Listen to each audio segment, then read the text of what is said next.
एल्विश यादव से जुड़ी बड़ी खबर है। नोएडा पुलिस ने एल्विश यादव सहित 8 लोगों के खिलाफ सूरजपुर कोर्ट में चार्जशीट दाखिल की है। नोएडा पुलिस ने 1200 पेज की चार्जशीट कोर्ट में दाखिल की। 24 गवाहों के बयान भी चार्जशीट में दर्ज कराए गए हैं। नोएडा पुलिस नोएडा और गुरुग्राम सहित देश भर में दर्ज मामलों की जानकारी जुटा रही है। जयपुर लैब की रिपोर्ट को भी चार्जशीट में शामिल किया गया है, जिसमें सपेरों से बरामद विष सांप के होने की पुष्टि हुई थी। वीडियो कॉल्स, डिटेल्स और कई अन्य इलेक्ट्रॉनिक सबूतों को भी आधार बनाया गया है। एल्विश यादव पर एनडीपीएस एक्ट की धाराओं को लेकर चार्जशीट में सबूत लगाए गए हैं। आपको बता दें कि नवंबर में एल्विश यादव पर एफआईआर दर्ज की गई थी। इस मामले में 5 सपेरों सहित 8 लोगों को गिरफ्तार किया गया था। हाल ही में एल्विश यादव समेत 3 लोगों को गिरफ्तार किया गया था।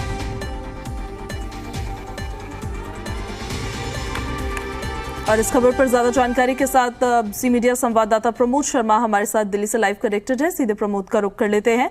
प्रमोद, एल्विश समेत अब 8 लोगों के खिलाफ सूरजपुर कोर्ट में चार्जशीट दाखिल हो चुकी है। ये कितनी मुश्किलें खड़ी कर सकता है एल्विश यादव के लिए आगे?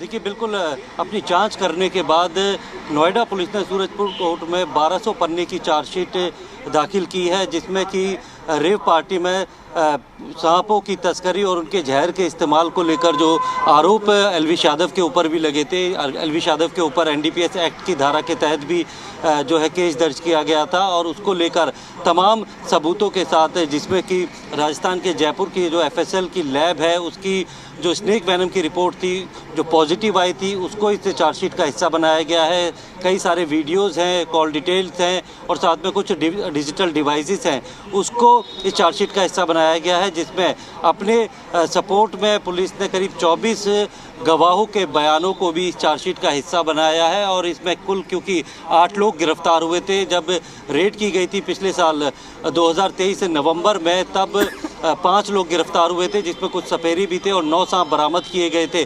और उसके बाद एल्विश यादव की गिरफ्तारी भी हुई थी मार्च के महीने में, पिछले महीने में। और उसके बाद 2 लोगों को और पकड़ा गया था कि जो उस जहाँ पर ये पार्टी होनी थी उसके मालिक और उसका दोस्त। 8 लोगों के खिलाफ ये 1200 पन्नों की चार्जशीट दाखिल कर दी है, जिसमें सबके रोल को जो है अच्छी तरीके से बताया गया है कि इस केस के अंदर किस किस का क्या रोल था। इसमें बाकायदा एक स्टिंग ऑपरेशन भी किया गया था जो पीएफए है उसकी तरफ से, और उसको भी इस चार्जशीट का हिस्सा बनाया गया है।